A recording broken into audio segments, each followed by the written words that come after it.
Report के जरिए आपने देखा हाईवे खुलवाने को लेकर के कोर्ट में सुनवाई होने वाली, क्या कुछ निकलकर सामने आता है वो देखना काफी ज्यादा महत्वपूर्ण होगा। लेकिन ग्राफिक्स के जरिए आपको जानकारी दे देते हैं। शंभू बॉर्डर समेत हाईवे को खोलने की मांग याचिकाकर्ताओं की तरफ से की गई है। पंजाब हरियाणा सरकार को आदेश कोर्ट दे, ये मांग की गई है इसमें कि याचिका में मौलिक अधिकार का भी जिक्र किया गया है। हाईवे रोकना मौलिक अधिकार के खिलाफ है, इस याचिका में बताया गया है। हाईकोर्ट को रोकने के खिलाफ कानूनी कार्रवाई भी होनी चाहिए, ये भी मांग की जा रही है। सुप्रीम कोर्ट प्रदर्शनकारियों को हटाने का तुरंत निर्देश दे, क्योंकि आने जाने में परेशानियों का सामना लोगों को करना पड़ता है, जाम की स्थिति कई बार पैदा हो जाती है। और अब इस पूरे मामले को लेकर सुनवाई होने वाली है। आगे बढ़ते देश और दुनिया की तमाम बड़ी खबरें आपको 2 मिनट में भारत के जरिए बताते हैं।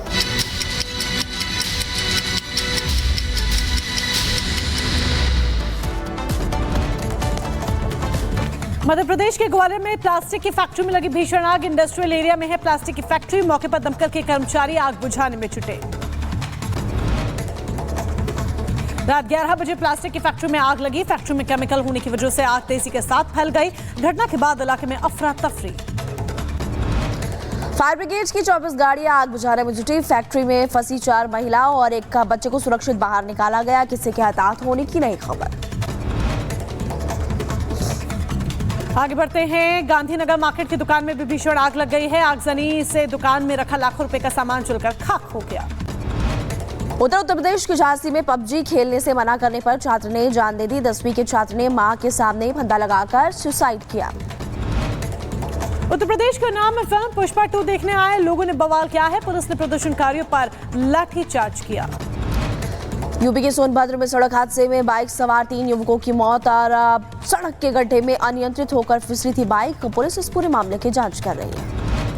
मध्य प्रदेश के सीधी में एक पिता ने ली मासूम की जान। तंत्र मंत्र से बीमार बेटी को करना चाहता था ठीक, चिमटे से मारपीट कर पत्थर पटक कर हत्या कर दी। यूपी के बलिया में अंतिम संस्कार से लौट रही पिकअप गाड़ी भी काबू होकर पलटी। पिकअप में सवार 9 लोग हुए घायल, जिला अस्पताल में कराया गया भर्ती। मध्य प्रदेश के सतना में घर के बाहर खेलते वक्त नाली में गिरा मासूम। घटना सीसीटीवी में कैद। गंभीर हालत में मासूम को अस्पताल में करवाया गया भर्ती। यूपी गोंडा में चोरी के मामले में पकड़ा गया बांग्लादेशी घुसपैठिया। ताला तोड़कर घर में चोरी करने का आरोप लगा है। 20,000 नकदी समेत फर्जी आधार कार्ड और वोटर आईडी के साथ भी गिरफ्तार किया गया। आगे बढ़ते हैं। मध्य प्रदेश के दमोह में लव जिहाद का मामला सामने आया है। नाबालिग लड़की को प्रेम जाल में फंसाकर दिल्ली ले आया। सूचना पर पुलिस ने नाबालिग को बरामद किया। आरोपी युवक फरार। लखीमपुर खीरी में गुरुद्वारे में ग्रंथी के बेटे की गोली मारकर गोली उसकी वजह से जान चली गई। असलहा भी इस दौरान बरामद किया गया है। इस पूरे मामले को लेकर जांच जारी है।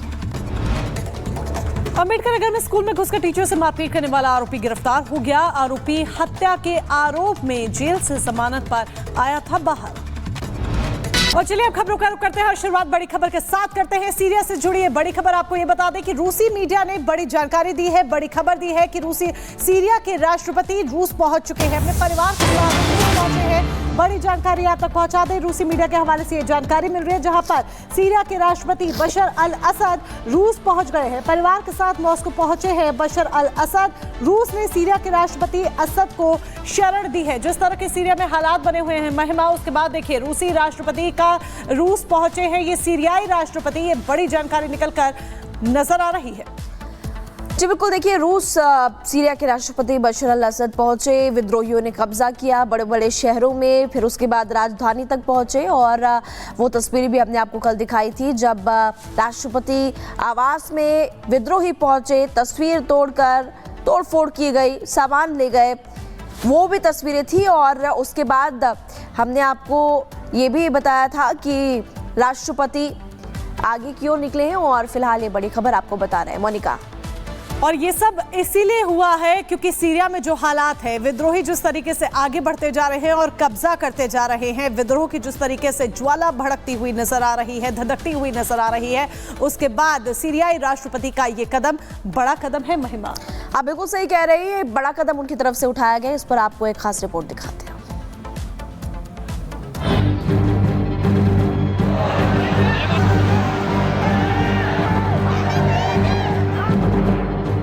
हवाओं में बारूद की गंध, सड़कों पर जबरदस्त फायरिंग,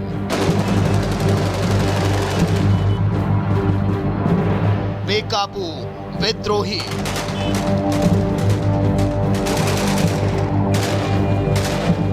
धार्मिक नारों की गूंज।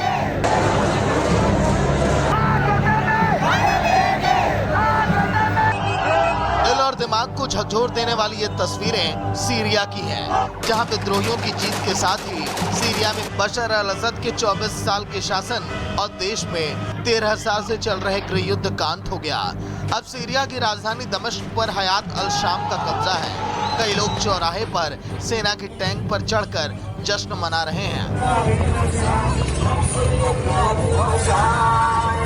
वहीं सीरिया के राष्ट्रपति बशर अल असद सीरिया से भागकर मॉस्को पहुंच गए। रूसी सरकारी मीडिया एजेंसियों ने क्रेमलिन के सूत्रों के हवाले से खबर दी है कि अब पता सीरियाई राष्ट्रपति बशर अल असद और उनका परिवार मॉस्को में है। रिपोर्ट में यह भी कहा गया है कि असद और उनके परिवार को रूस ने शरण दे दी है। रूस के राष्ट्रपति पुतिन से उनके गहरे रिश्ते हैं। पुतिन ने कई बार उन्हें संकट से बचाया है। इससे पहले विद्रोहियों ने दावा किया था कि असद जिस प्लेन से जा रहे थे उसे मार गिराया गया है, लेकिन बाद में असद के रूस पहुंचने की खबर आई। विद्रोही लड़ाकों ने रविवार को राजधानी दमिश्क पर कब्जा कर लिया। राष्ट्रपति असद ने देश छोड़ने के बाद पीएम मोहम्मद गाजी अल जलाली ने विद्रोहियों को सत्ता सौंपने का प्रस्ताव दिया है। असद के देश छोड़ते ही लोगों की भीड़ राष्ट्रपति भवन में घुस गई और सामान लूट कर ले गई।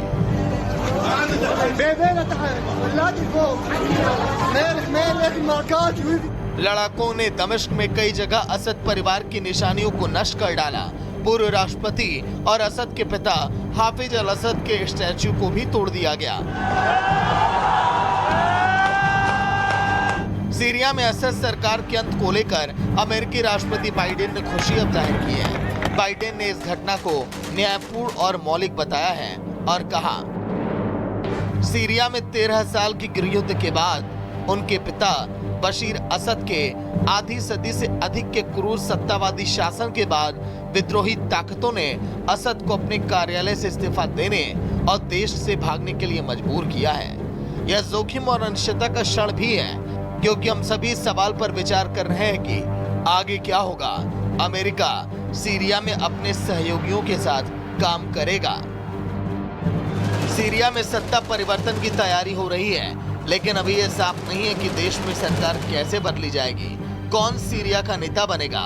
सीरियाई सेना के पीछे हटने के बाद भी पूरी दुनिया की नजर यहाँ हुए घटनाक्रम पर बनी है। सीरिया से आ रही तस्वीरों के बीच यहाँ के भविष्य की चिंता बढ़ा दी है। चाहे विद्रोही अपने लक्ष्य को हासिल करने में सफल हो या नहीं, लेकिन इस क्षेत्र की प्रमुख शक्तियों इजराइल, ईरान और तुर्की सभी के हित सीरियाई गृहयुद्ध के नतीजों से जुड़े हैं, जिसका मतलब है कि असद का तख्ता पलट न केवल मध्य पूर्व पर असर करेगा, बल्कि अमेरिका और रूस जैसी वैश्विक शक्तियों पर भी इसका असर होगा।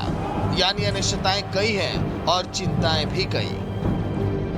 Bureau report, Republic Bharat.